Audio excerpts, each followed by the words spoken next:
Chapter 1: The Cook Who Stayed Too Long. The pack had a rule about humans.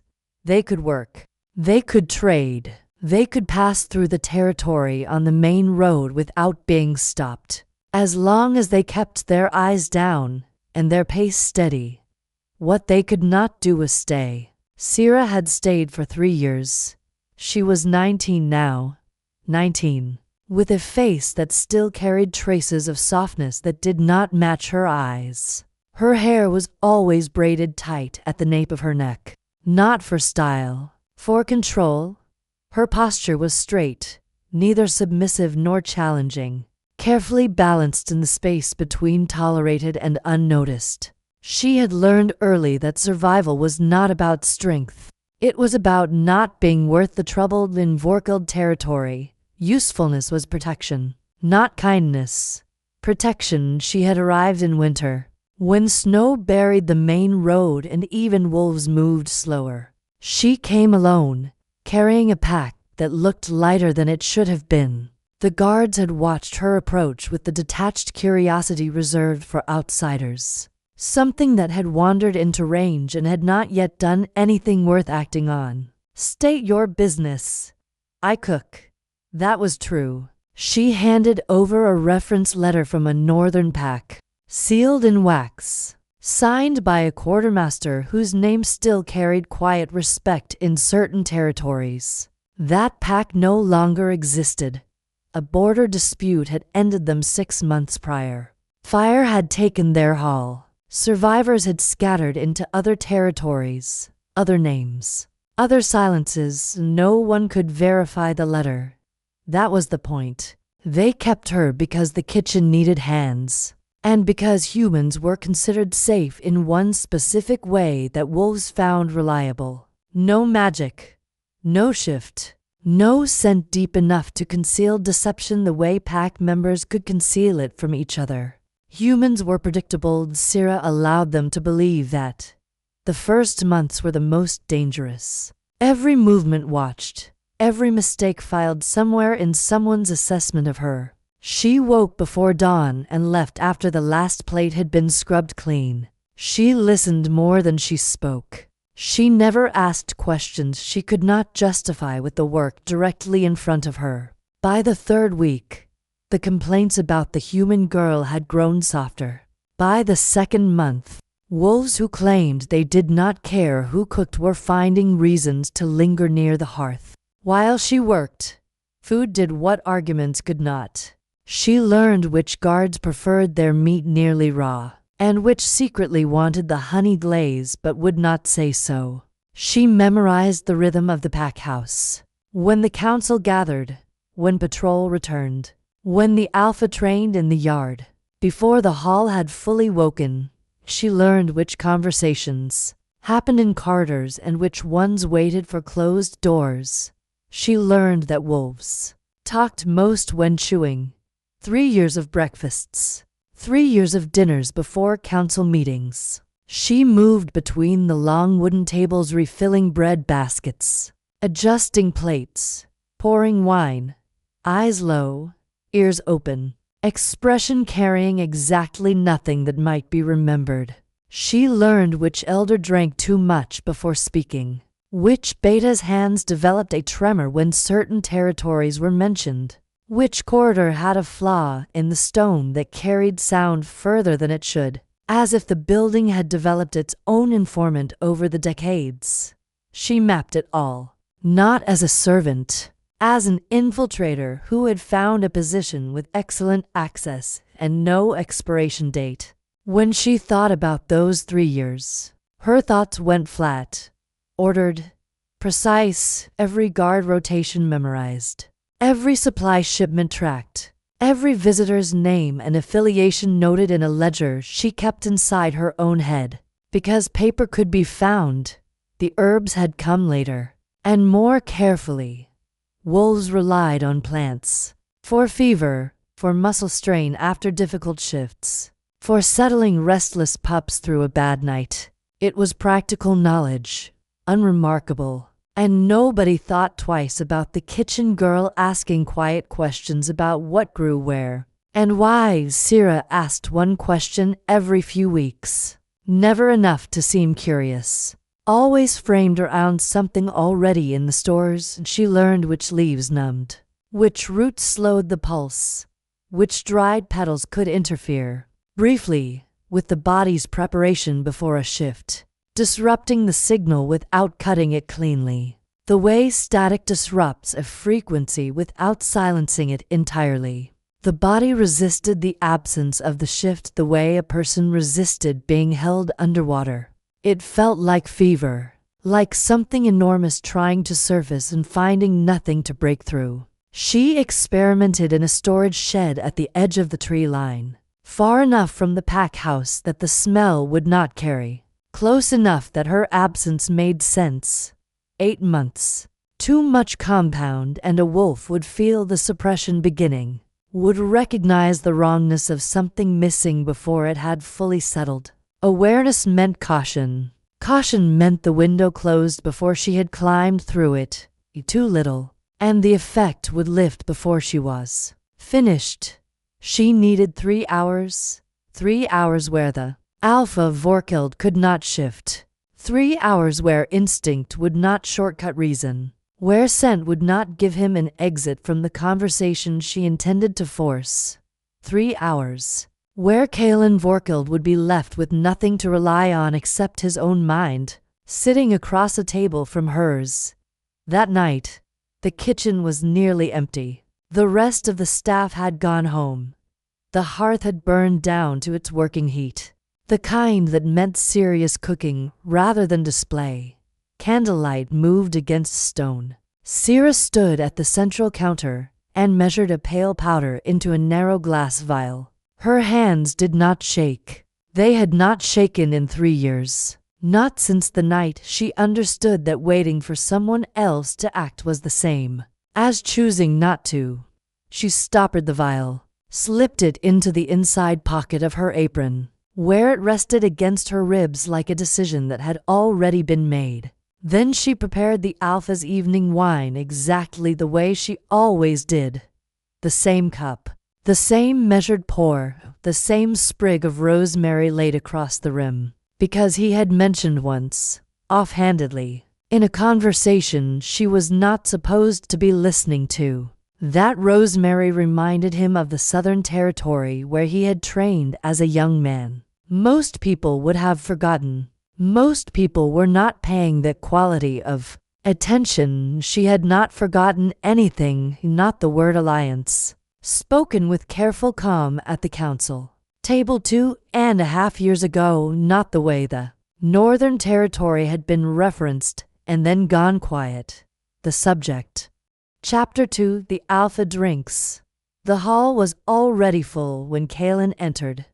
Not loud, not dramatic, but every spine straightened the moment he crossed the threshold. Sera felt the shift in the room before she saw him. Wolves reacted to hierarchy the way fire reacted to air. Instantly, she stepped out from the kitchen archway with the serving tray balanced in her hands. The wine cup rested at the center, dark red against polished metal. Rosemary laid across the rim as always. Routine was safety. Routine was camouflage. Kalen took his place at the head of the long table. He did not look at her when she approached. He never did. She set the cup down. The motion was clean, measured, ordinary. He lifted it without comment and drank. One swallow, then another. He set the cup down, and the council resumed as if nothing in the world had shifted. Sera turned away and returned to the kitchen threshold. She did not rush. She did not linger. The first minutes were the most fragile. If the effect surfaced too sharply, she would see it in his shoulders. If it came too slow, she would lose the window she had built 3 years to create. Voices rose and fell at the table: patrol routes, border disputes, grain shortages. Kalen spoke rarely. When he did, the room obeyed. Double the Southwatch. No explanation followed. None was needed. 10 minutes passed. Sera refilled bread baskets, wiped down an already clean surface. adjusted a pot that did not need adjusting. She kept him in the corner of her vision at first. Nothing changed. Then he shifted in his chair that it was small, almost invisible. But wolves did not move without purpose. He rolled one shoulder as if easing stiffness, pressed his fingers against the edge of the table. He lifted the cup again. This time he did not finish it. His gaze dropped briefly to the wine, then lifted, scanning the hall. His eyes sharpened. Sera felt the moment land. The body resisting the absence of the shift did not understand what was wrong. It only knew something was missing. He inhaled slowly. Once, testing scent. Her pulse slowed instead of quickening. Panic made mistakes. Precision required stillness. 15 minutes, an elder spoke too long about trade routes. Seelan's jaw tightened, but not in irritation but in concentration. He placed his hand flat against the table as if grounding himself, as if confirming the world was still solid. Sera carried a tray past the table and felt his gaze touch her for the first time that night. Not dismissive, assessing. She did not react. She did not hurry. She did not avoid him too sharply. Humans were predictable. Humans were harmless. She remained both in 20 minutes. The temperature in the hall had not changed, yet a faint sheen of heat gathered at his temples. Subtle, controlled. He stood abruptly. Chairs scraped. Voices stopped. The elder mid-sentence fell silent. Kalen did not raise his voice. Council ends. Confusion rippled through the room. Alpha. He turned his head once. The protest died. He stepped away from the table and walked toward the kitchen archway. Toward her. Sera's hands remained steady as she set down a ladle. The distance between them shortened. He stopped a step too close for comfort. For the first time in 3 years, he looked at her directly, without dismissal, without indifference. His eyes were colder now, focused. You. One word. Sera lowered her gaze just enough. Yes. Alpha. He studied her face as if scent alone were no longer enough. You're coming with me. Not a request. He turned without waiting and walked toward the inner corridor that led away from the hall. Sera followed. The pack pretended not to stare, pretended not to understand that something had shifted. The corridor was narrower, the air cooler against heated skin. He stopped at a private room used for strategy meetings, opened the door, entered. Sera stepped inside. The door closed behind her. Silence settled thickly between stone walls. Kalen remained standing. He pressed his hand briefly against his chest as if measuring something internal. His breathing remained even, but too deliberate. His gaze locked onto hers. You did something. Not accusation. Conclusion. Sera tilted her head slightly. I don't understand. His jaw tightened. Don't. Warning. He stepped closer. Not threatening. Contained. I can't shift. The words landed heavy in the small room. Sera held his gaze. The full moon was tomorrow. His body should have felt the pull already. Instead, there was only friction. Suppression. He inhaled sharply once, testing scent again. But the compound had blurred the edges. His voice lowered further. What did you put in my wine? Sera did not look at the door. Did not calculate escape. 3 years had led to this room. It won't hurt. You? A mistake. His eyes hardened immediately. That wasn't the question. She remained still. It suppresses the shift. Silence. The air tightened. Kalen stared at her as if recalculating everything he believed about the humans standing in front of him. How long? 3 Hours. He absorbed that. 3 hours without instinct. 3 hours without transformation. 3 hours vulnerable. His voice slowed, not louder, but heavier. Why? Sera did not answer immediately, because once she spoke, the room would never return to what it had been. She met his eyes fully now. Because you're going to listen. The silence that followed was not confusion. It was the first crack in authority. Chapter 3. 3 hours. The silence did not break immediately. Kalen did not lunge. He did not shout. He did not call for guards. He stood there, breathing evenly, as if force of will alone could drag the shift back into place. It did not come. His jaw tightened once. You're either very brave, he said quietly, or very stupid. Sera kept her posture steady. I've had 3 years to think about it. His eyes narrowed slightly at that. 3 years meant planning. Planning meant intent. You've been inside my hall for 3 years, he said, slower now, and this is what you choose to do with it. Yes. The answer did not shake. He studied her as if he were trying to scent a lie through something that refused to respond. 3 hours, he repeated. Then what? Then you can do whatever you want. The honesty of that hung between them. His body shifted subtly again, testing, shoulders flexing, hands curling once into fists. Nothing answered him. He exhaled through his nose, frustrated not by pain, but by absence. What do you want? It was not rhetorical this time. Sera stepped forward and took the chair opposite him. She did not wait for permission. He watched her sit, did not stop her. I want to know who signed the pact. His expression did not change. What pact? The Northern Alliance. 3 winters ago.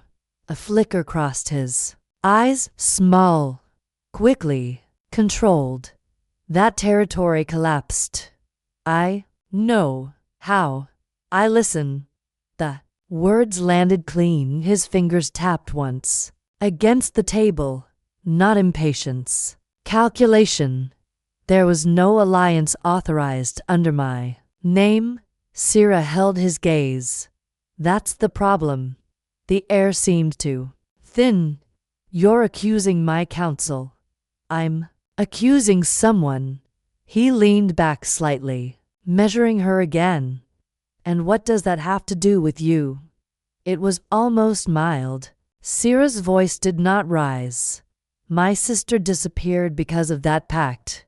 He went still, not startled, not reactive, still in a way that meant the information mattered.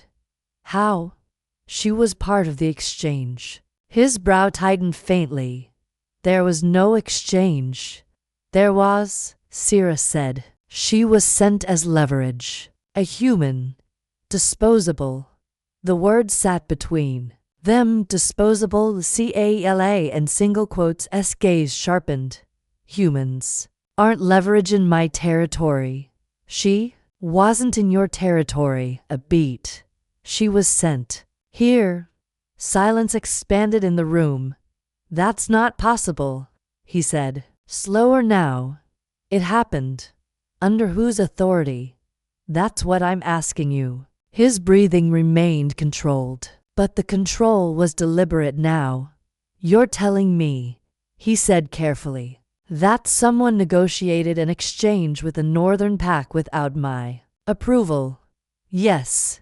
And you believe she was brought here? Yes. He stood abruptly and paced once across the small room. Not angry. Thinking.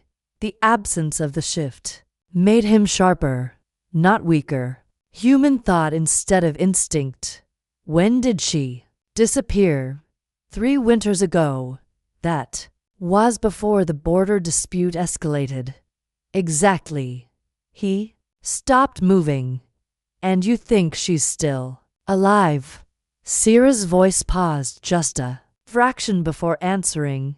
I don't know that. was the only honest thing left. He studied her face again. Slower this time. You poisoned me to ask about your sister. Yes. You risked execution for a question. Yes. He stared at her a long moment. Then he said, almost to himself, you don't act like someone chasing grief. Sera's jaw tightened slightly. I'm chasing truth. Another silence. He returned to the table and sat again. This time by choice. If someone in my council made a private negotiation, he said slowly, they would need travel authority. They would need documentation access. They would need clearance. His eyes lifted. Only 3 people have that. Sera did not interrupt. One is me. He let that settle. One is my beta, a beat. And one is Davin. The name landed heavier than the others. Sera did not react outwardly, but she had heard it before. In passing, attached to silence, Kaelin watched her carefully. You recognize it. I've heard it. Davin handles diplomacy. And travel. Yes. And paperwork. Yes. Their eyes held. If an alliance was made quietly, Sera said, he would know. Kaelin did not deny it. He leaned back again. But this time there was tension in his shoulders. You're asking me to believe someone in my council betrayed my authority. I'm asking you to look. The distinction mattered. He was silent for several long seconds. Then he said quietly, if you're wrong, you die. I know. And if you're right, he continued, this becomes something bigger than your sister. Sera did not look away. It already is. He studied her once more, searching for weakness, hysteria, instability. He found none. How did you learn about the alliance? I overheard fragments, dates, references to a human concession, a northern exchange that solved a problem. His jaw tightened again. That language isn't used lightly. No. He stood once more, pacing slower now. The fever was still there under his skin, but contained, suppressed. How much time do I have? 2 hours and 12 minutes. The precision made him glance at her. Again. You measured it. Yes. He gave a short breath that almost resembled a humorless laugh. You've been planning this for 3 years. Yes. He stopped in front of her. Again. You understand that if Davin is involved, he won't confess because I ask. I don't need him to confess. What do you need? I need him to react. His eyes sharpened at that. You want me to confront him. I want you to watch him. A long pause followed. Then, slowly, Kaelin nodded once. If this is a lie, he said quietly, I will end you myself. Sera met his gaze without flinching. If it's the truth, she replied, you'll wish you had seen it sooner. The air between them shifted. Not alliance. Not yet. But alignment. Kaelin moved toward the door. He stopped before opening it and turned back to her. When I call him in, he said, slower now, deliberate. You will not speak unless I allow it. Sera considered that, then nodded. Fine. He studied her once more, measuring resolve. Then he opened the door. The corridor beyond was quiet. He stepped out and gave a single, controlled instruction to a passing guard. Send Davin. The door closed again. Sera remained seated. Her hands were steady on the table, but inside her chest, something long frozen had begun to move. Chapter 4: The Man Who Travels. The wait was not long. Men like Davin did not keep an alpha waiting. They arrived quickly, but never breathless. The knock came soft and measured. 3 taps. evenly spaced. Kalen did not look at Sera. Enter. The door opened without hesitation. Davin stepped inside with the composure of someone who belonged in every room he entered. Tall, controlled, his dark coat immaculate despite the late hour. His eyes flicked once to Sera, not surprised, not curious, as if he had expected to find her there eventually. Alpha. His tone was calm, steady, almost pleasant. Kalen did not invite him to sit. You handle Northern correspondence. Direct. Davin inclined his head slightly. I do. 3 winters ago, Kalen continued. Was there an exchange negotiated? With the Northern Pact. Davin did not blink. There were several discussions. Answer the question. A small pause. Yes. The word was smooth. Controlled. Sera did not move. She watched the space between them, not their faces. What kind of exchange? Davin clasped his hands loosely in front of him. Stability. That isn't specific. Resources were strained. Borders uncertain. The Northern Alpha required assurance. Seelan's voice cooled further. Assurance of what? Davin's eyes shifted briefly towards Sera, then back to Kalen. Human cooperation. The air tightened. Be precise. Davin did not raise his voice. A human was offered to secure peace. It prevented a larger conflict. Silence fell like weight. Seelan's posture did not change, but something in his expression hardened into stone. You authorized this under my name. Davin did not deny it. The circumstances required decisiveness. You forged my authority. I acted for the good of the pack. The calmness did not crack. Sera's pulse slowed further. To calm, Kalen stepped closer, not aggressively, but with finality. You do not act for this pack without my consent. Davin held his gaze evenly. The Northern Alpha believed you had consented.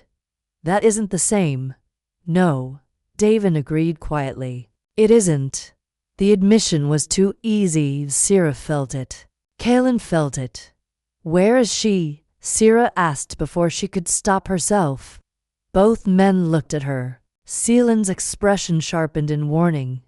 Davin's did not shift at all. She's alive. Davin said. The words entered the room without effort. Sera's breath stalled, but her face remained steady. Where? Davin's gaze lingered on her a moment longer than necessary. In transit. The vagueness was intentional. Seelan's voice lowered. Further. Explain. Davin turned back to him. The Northern Pact did not collapse by accident. There were internal fractures. External pressure. That isn't new information. No, Davin agreed. But what you don't know is that the alliance wasn't about peace. It was about containment. Containment of what? Davin's eyes flicked to Sera again. Her sister. The room seemed to contract. Sera did not blink. Containment, Kalen repeated. Of a human. Yes. Davin's voice remained unnervingly even. She isn't just a human. Sera's jaw tightened. She's 19. Davin's lips curved faintly. She was 17 when the Northern Alpha discovered what she could do. Sera's pulse finally misstepped. What are you talking about? Seelan's voice cut in before Davin could answer her directly. What ability? Davin exhaled, slowly. Resistance. The word hung strange in the air. Resistance to what? To influence. Silence again. Davin continued, measured. Your sister does not respond to pack dominance the way other humans do. She doesn't submit under pressure. She doesn't fracture under alpha presence. Sera stared at him. That's not an ability. It is when you're negotiating Power? Seelan's eyes darkened. You trafficked a human because she didn't kneel fast enough. I relocated a strategic variable. The correction was deliberate. Seelan's voice dropped lower. You stole her. Yes. There was no hesitation in it. Sera felt something cold and sharp slide into place inside her. Where is she? Davin's gaze rested on her. Calmly. She's not here. Where? Safe? Sera stood abruptly. Where? Kaelin did not stop her this time. Davin studied her with quiet interest. You poisoned the Alpha to ask about her, he said softly. That's impressive. Where? He tilted his head slightly. If I tell you, you'll run. I won't. You will. Kaelin stepped between them now, not protective, but decisive. You will answer. Davin held his gaze to territories east. Under guard. Sera felt the words like a physical impact. Why? Davin's composure did not waver. Because some humans are more dangerous than wolves. The statement was absurd or calculated. Seelan's jaw tightened. You acted without my consent. Yes. You falsified authority. Yes. You destabilized another pack. Yes. Davin did not argue any of it. And that was the most dangerous part. Kaelin stared at him a long moment. You believe you were right? I know I was. Sera's voice came quieter now, more focused than before. What did she do? Davin's eyes shifted back to her. She refused to break. The answer felt incomplete. That's not enough. It was to them. Kaelin exhaled slowly. And to you? Davin's calm expression thinned. Slightly to me, he said evenly. She was leveraged no one else understood. The room went still again. Sera felt the truth settle into something far more complicated than revenge. Her sister hadn't been traded for peace. She had been extracted, used, still being used. Seelan's voice came low and final. You will bring her back. Davin's gaze did not flinch. That depends. On what? On whether you still control this territory. The implication was clear.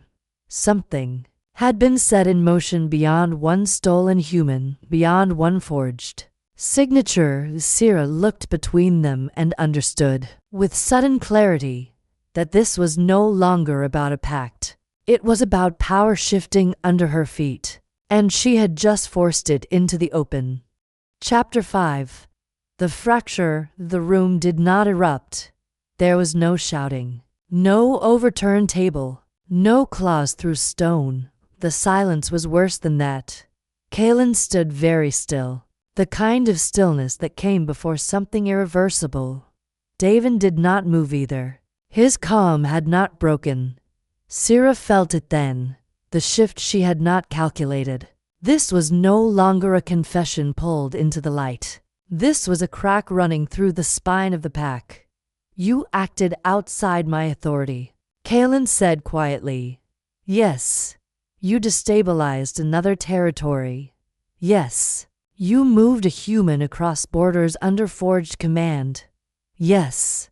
The repetition felt deliberate, not defiant, confident. Seelan's voice lowered further. Why? Davin's eyes did not flicker. Because waiting for permission would have cost us leverage. Leverage for what? Davin held the silence for a moment. For what's coming? The words did not land loudly. They sank. Sera watched Seelan's face shift through calculation. What's coming? Davin's gaze moved briefly to the door, as if measuring distance instead of secrecy. The western territories are aligning. That's rumor. It's confirmation. Seelan's Jaw tightened. And this relates to a human. How?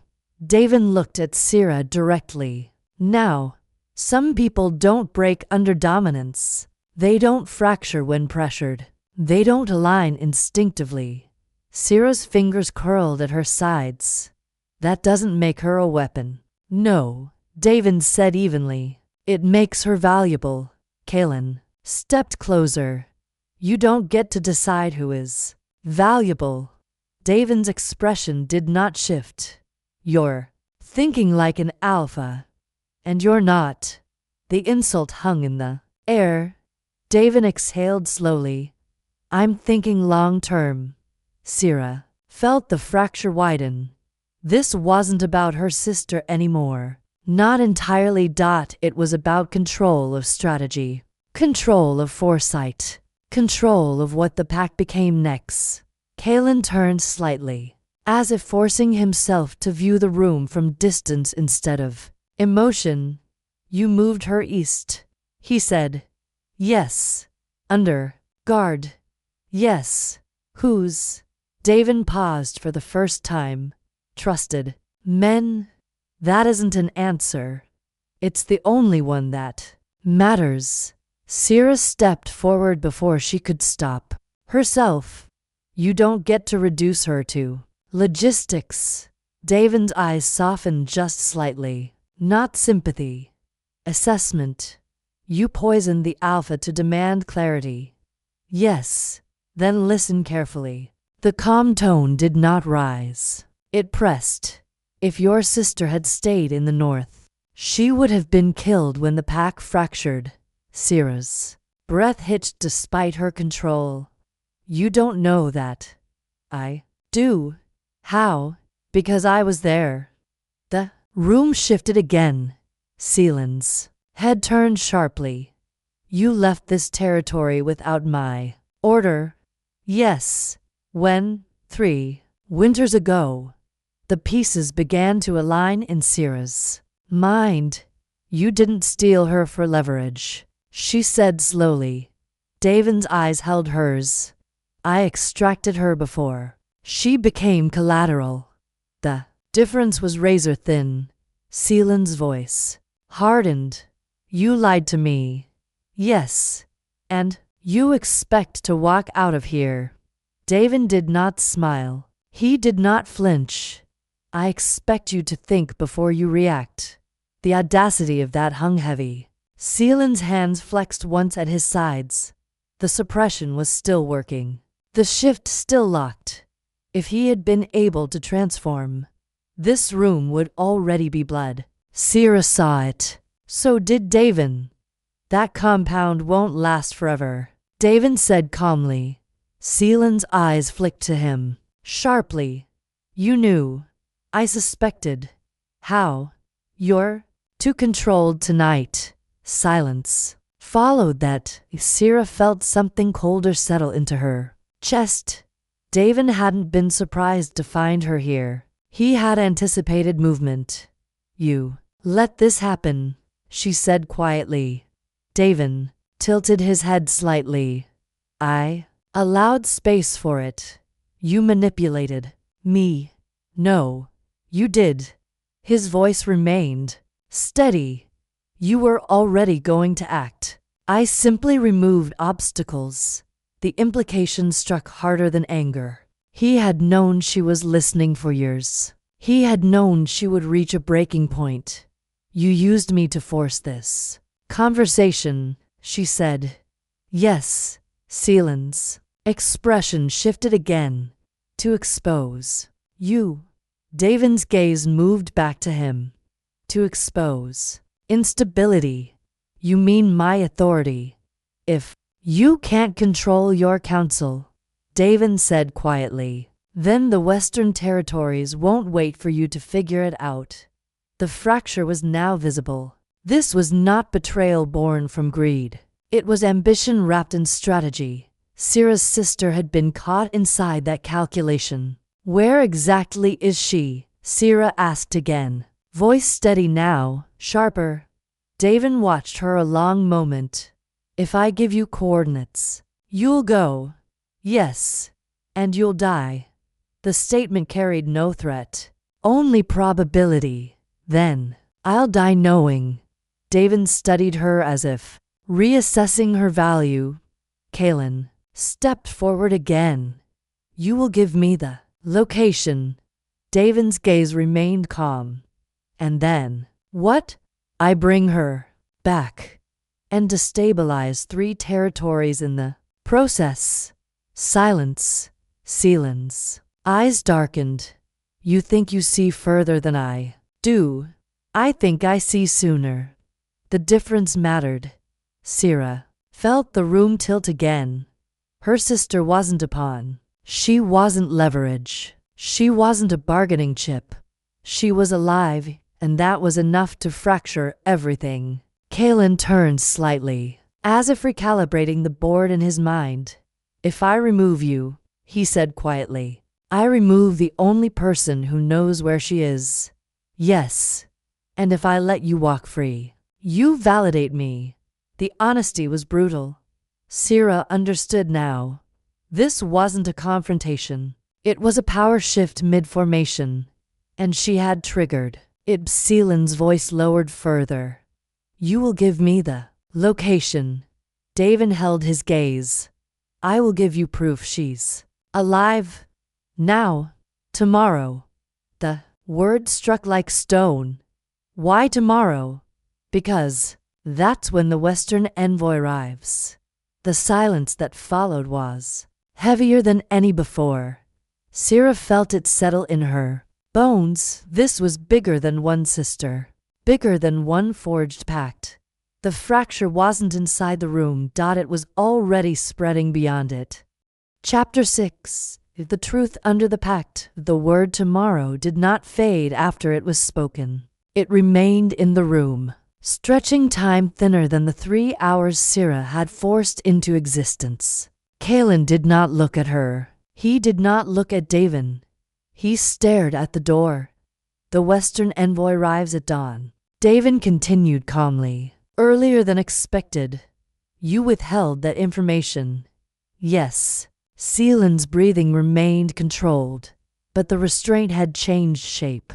This was no longer suppressed instinct. This was anger choosing not to detonate. And the envoy wants. What? Alignment. That's vague. It's meant to be. Sera felt something shift in her understanding. Her sister had not been traded for peace. She had been positioned. Why her? Sera said quietly. Davin's gaze moved to her again. Because she doesn't bend. That isn't rare. It is under pressure. Seelan's voice cut in. Lower. You said containment. From what? Davin held the silence longer this time. From being weaponized by someone else. The words landed carefully. Explain. The Western territories are experimenting. Davin said evenly. Testing influence. Testing forced compliance. Testing how dominance can override resistance. Sera's spine went rigid. You're lying? No. Seelan's expression sharpened. And your solution was to take a human from her territory and hide her. Yes. Without my consent. Yes. Using my authority. Yes. Davin did not retreat from any of it. Sera's mind raced, not with panic, but with recalibration. If the Western territories were attempting forced submission models, if dominance was being refined into something more systematic, then a human who resisted that pressure would be rare. Rare meant valuable. Valuable meant targeted. Is she being experimented on? Sera asked, voice flat. No. Then, what? She's being studied. The difference did not comfort her. Seelan's eyes darkened. Studied. By whom? By people who understand what's coming. You keep saying that. Because it's true. Sera stepped forward. Again. What's coming? Davin looked at her as if weighing how much to reveal. Pact dominance. isn't natural anymore. It's being engineered. Silence. Seelan's voice dropped. That's impossible. It's already happening. How? Through bloodline refinement. Through exposure conditioning. Through forcing submission responses in controlled environments. The room felt colder. Sera felt something sink into her stomach. They're trying to control resistance. Yes. And she doesn't respond. No. Kaelin, absorb that slowly. And you believe that makes her leverage. It makes her proof. Davin corrected. Proof of what? That dominance has limits. The silence that followed was heavier than accusation. Sera felt the truth sliding into place. Piece by piece. Her sister hadn't been taken to disappear. She had been taken because she represented something the Western territories wanted to eliminate. Or control, resistance, double quotes, where exactly is she? Sera said again. Quieter now, more focused. Davin exhaled slowly. She's in a secured estate to territories east. Not in a cell. Not restrained. Guarded. Yes. By wolves. Yes. Who answer to you? Yes. Seelan's jaw tightened. You built a secondary network. Yes. Without my oversight. Yes. And you expect loyalty. I expect understanding. The audacity of it was almost impressive. Sera's hands remained steady, but her mind was shifting direction. If the Western envoy was arriving tomorrow, and if her sister was being held east under guard, then Davin wasn't just hiding her. He was positioning her for negotiation, she said, slowly. Davin's eyes met hers. Yes, Seelan's head snapped toward him. You plan to use her. I plan to prevent a war. By trading her. By demonstrating that dominance has limits. The logic was cold, terrifyingly clean. Sera felt the anger rise, but she did not let it surface. You don't get to use her as a symbol. Davin's tone did not shift. If she's the only proof that engineered dominance fails, then she's already a symbol. The statement cut deeper than cruelty. Kaelin stepped forward again. You're gambling with a human life. I'm gambling with all of them. Silence. Seelan's breathing slowed again. The compound was still holding. Barely. How much time? He asked Sera without looking at her. 1 hour. He nodded once, then he turned back to Davin. You will send word east immediately. Davin did not move. No. The refusal was soft, absolute. CALA and single quotes. S eyes sharpened dangerously. You don't refuse me. I just did. Sera felt the fracture snap into something visible. This was no longer quiet manipulation. This was open defiance. If she moves now, Davin continued calmly, the Western envoy will know. Know what? That we're afraid. Seelan's voice hardened. We are not afraid.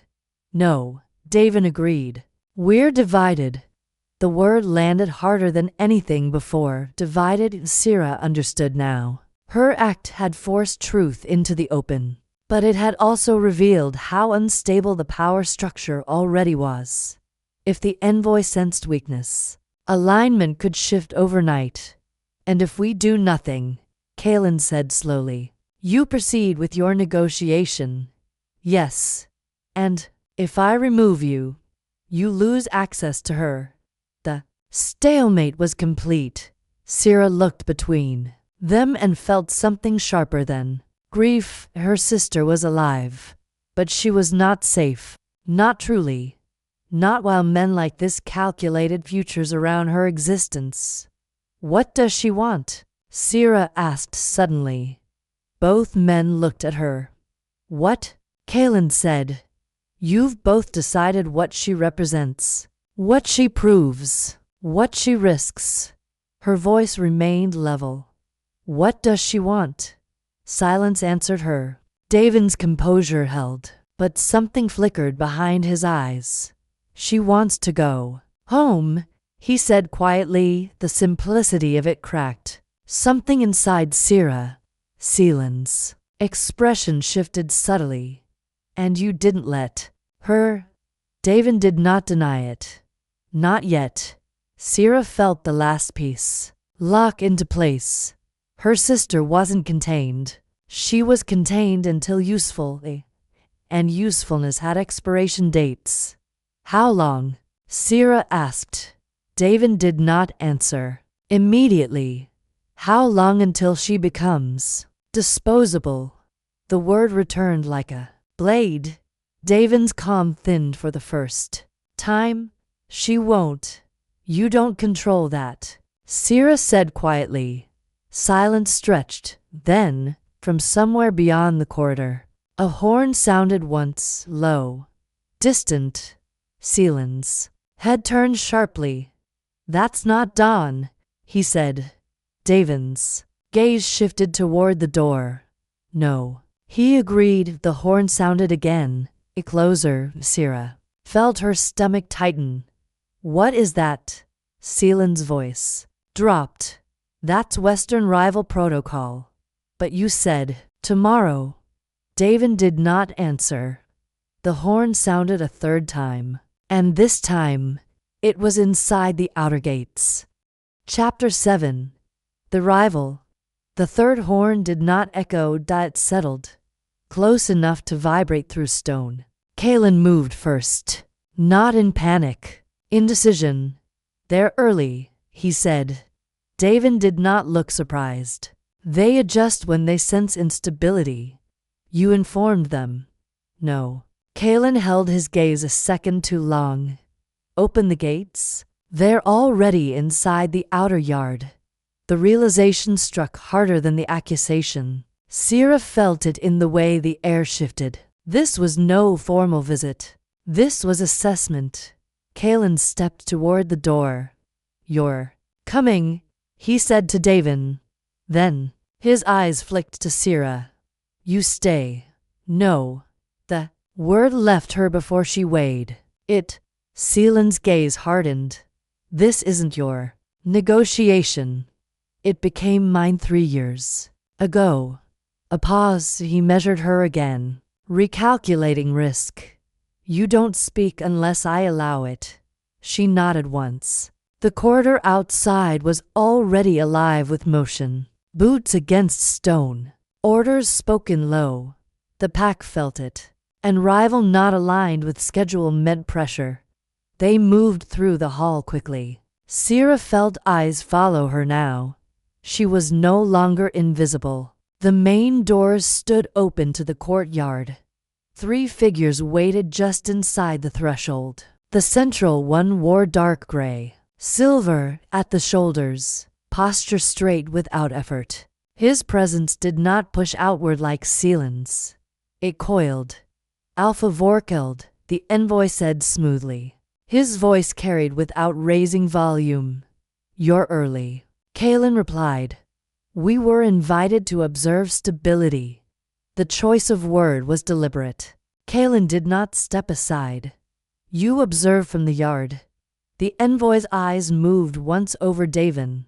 Then, briefly, over Sera. Interest sharpened. And the human. Sera did not lower her gaze. Staff, Kaelin said flatly. The envoy's lips curved faintly. Of course. The courtyard remained tense. Warriors lined the edges, silent, waiting for instruction that had not yet been given. We heard the northern fracture created complications, the envoy continued.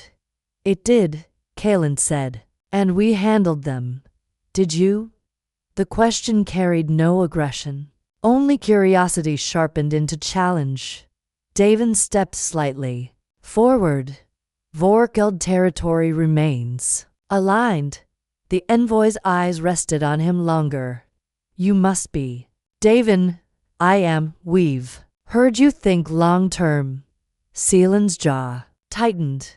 This discussion is with me? Of course. The envoy inclined his head slightly. Then let's speak plainly. Silence gathered around them. The West is consolidating, he said. Influence models are stabilizing. Compliance rates are improving. Sera felt the word compliance scrape against her spine. And you expect what? Kalen asked. Confirmation. Of alignment. The courtyard seemed to hold its breath. We do not align under pressure. Kalen replied. Pressure reveals weakness. Or it creates it. The envoy's gaze sharpened. There was a human exchange tied to this territory. The statement dropped without warning. Sera felt the air shift. Again. That exchange did not involve you. Kalen said. It involved the North. The envoy corrected. And the North collapsed. Convenient. Davin's posture remained composed. But Sera could feel tension threading through him now. There was no exchange recognized by my authority. Kalen said evenly. Recognition is flexible, the envoy replied.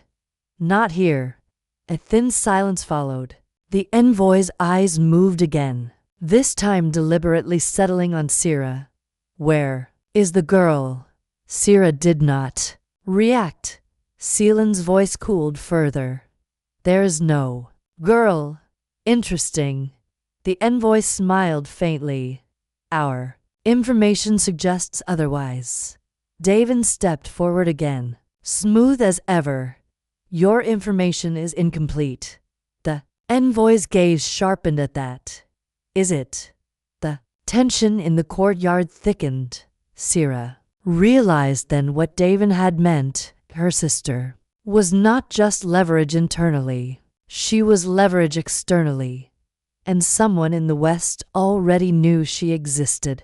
Return to your quarters, Kalen said suddenly to Sera, low enough that only she heard it. She didn't move. If I leave now, they'll know. His eyes flicked toward her sharply. She was right. The envoy's gaze narrowed slightly. She stays, Kalen said calmly. The envoy studied her again. Does she resist you too? The question was casual, cruel in its calmness. Sera felt the implication clearly. Kalen stepped half a pace forward, subtle but protective in geometry if not intention. Careful. The envoy inclined his head slightly. Just confirming patterns. He looked back at Davin. You were meant to deliver proof tomorrow. Sera felt the words strike like impact. Seelan's head turned slowly toward Davin. Tomorrow. Davin's composure did not break. The timeline adjusted. You didn't tell me. I intended to. When? After alignment. The fracture was no longer hidden. It was visible to everyone present. The envoy's smile deepened faintly. So there's proof. Silence answered him. Bring her, he said simply. No, Kalen replied. The refusal was immediate. The envoy's eyes hardened just slightly. Then you confirm instability. We confirm sovereignty. The word landed heavy. Envoy considered that. Then he spoke softer. If you refuse to demonstrate compliance resilience, we will assume contamination. Sera felt the logic unfold in real time. They wanted to test her sister, to see if engineered dominance failed, to see if resistance could be broken. And if we refuse, Kalen said quietly, you'll be observed more closely. That sounds like a threat. It's policy. The courtyard felt colder. Davin's voice entered smoothly. There's no contamination. Then, show us. The simplicity was terrifying. Seelan's hand flexed once at his side. The suppression was fading. Sera could see it in the slight tremor at his wrist. How much time? He murmured to her without looking. Minutes. The envoy's gaze sharpened. Is something wrong? Alpha. Kalen straightened slightly. Nothing. You need to worry about. The envoy stepped forward one pace. Then prove alignment. Silence. Stretched across the courtyard, Sera felt the moment. Balancing on something fragile. If Kalen submitted to the test, her sister would be brought forward and evaluated like livestock. If he refused, the West would mark Vorkeld territory as unstable. Davin had engineered this collision. Sera understood it now.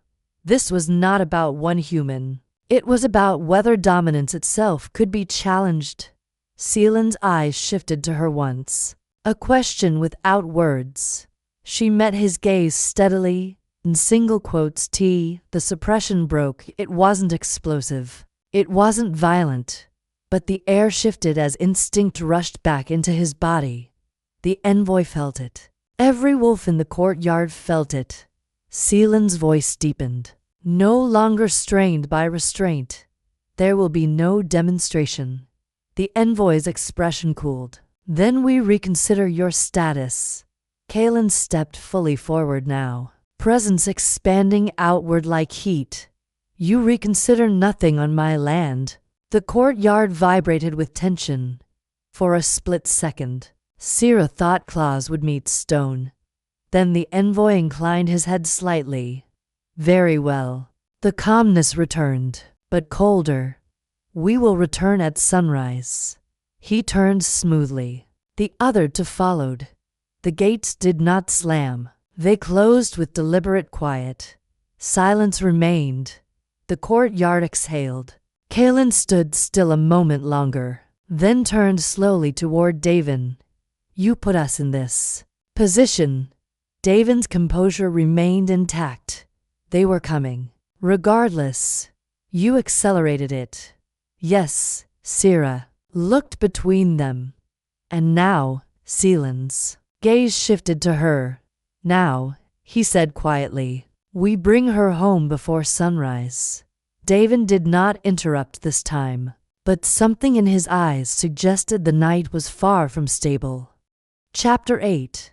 Before sunrise, the courtyard emptied slowly. Warriors returned to posts. Whispers stayed low. No one asked questions aloud.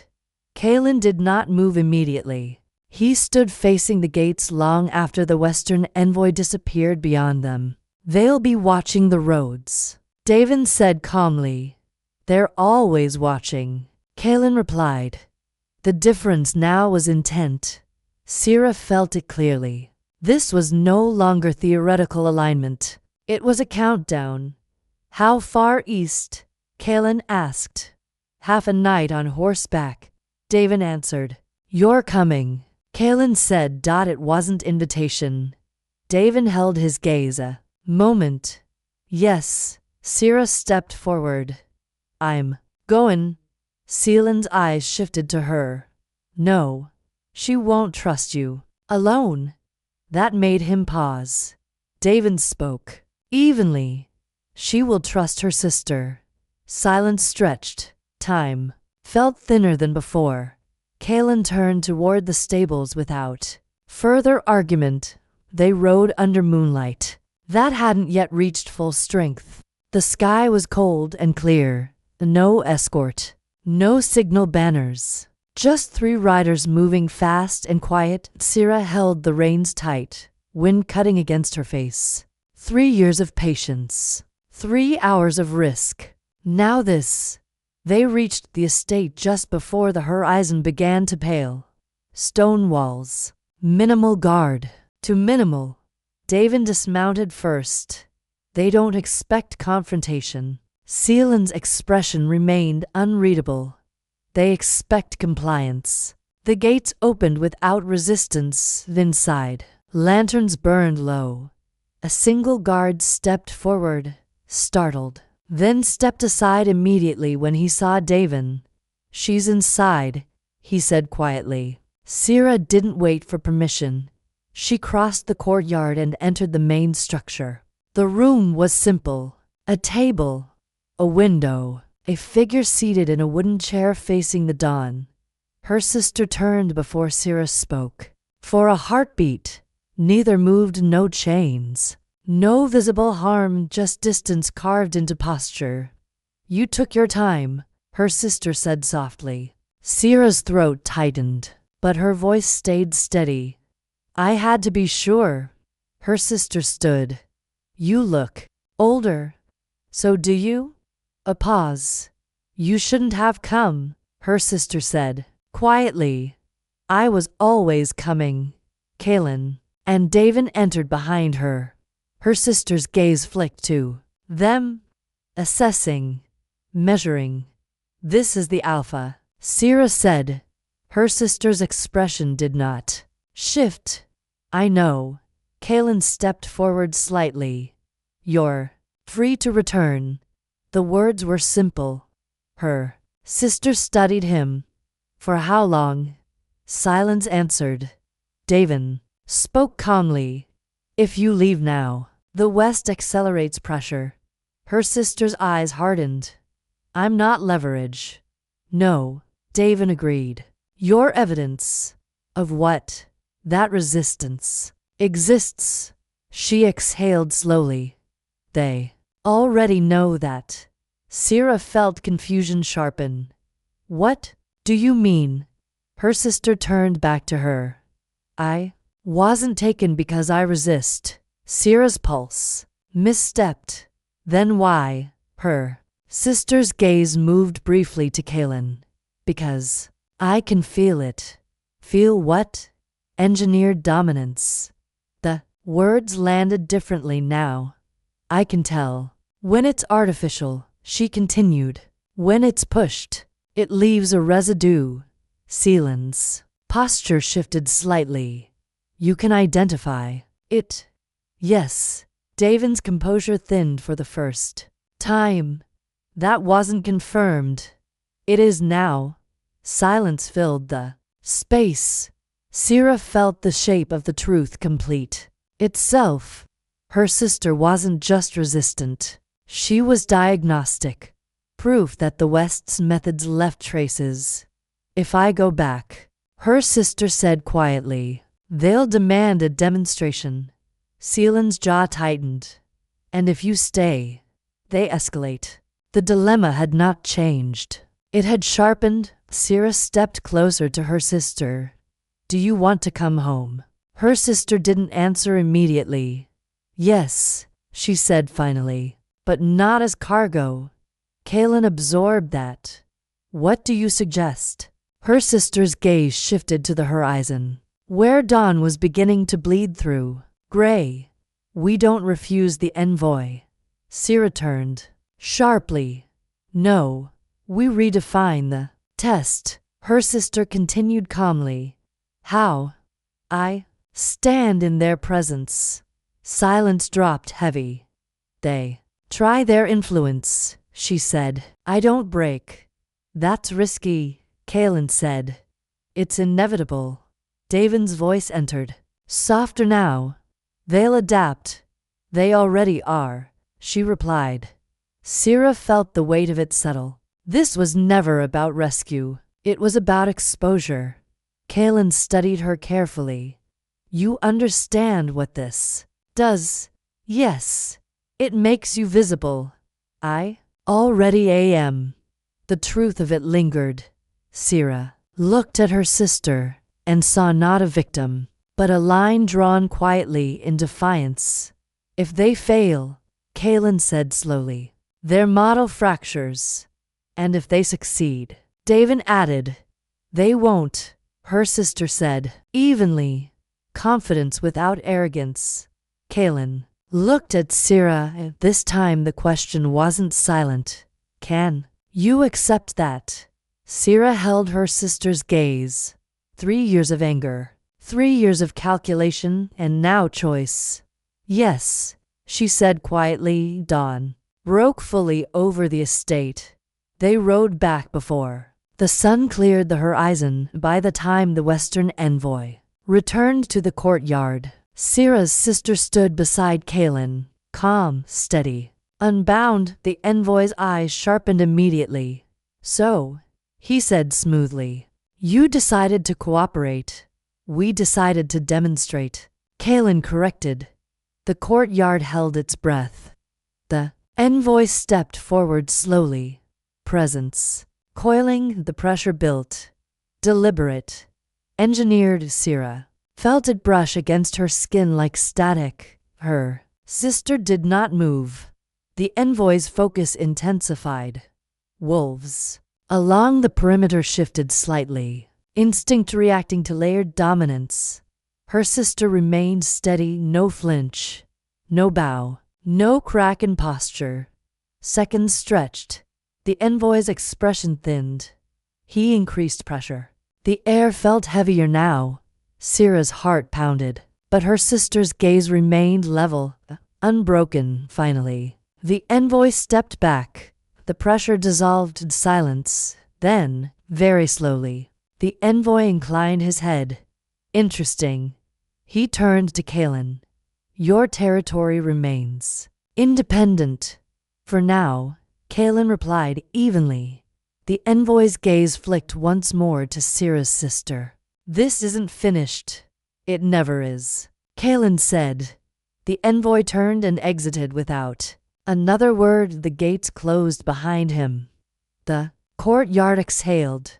Sera looked at her sister. "You're coming home?" Her sister nodded once. "Yes."